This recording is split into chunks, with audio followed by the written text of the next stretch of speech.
Здраво дечки, да видите како се врши проверка на реална километража конкретно на едно возило. Имаме автоматски начин со кој што самата се чита диагностиката од каде доаѓаат информациите, меѓутоа тој не е секогаш точен. Секогаш се бара мануално пребарување, значи се влезе рачно во тоците.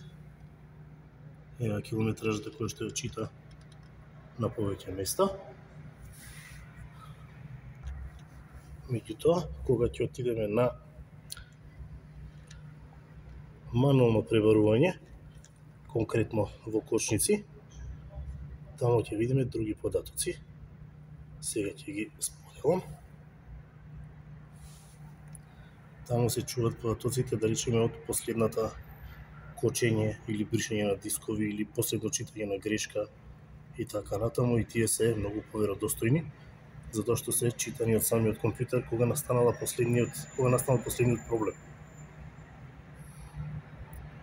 Овде можеме да видиме дека оваа километража која што стои на дисплејот не соодветствува, односно последната километража ја направило читање, значи со последната адаптација која што била направена, односно мерење на километража и така натаму од самиот компјутер, а исто така имаме и сега ќе покажам.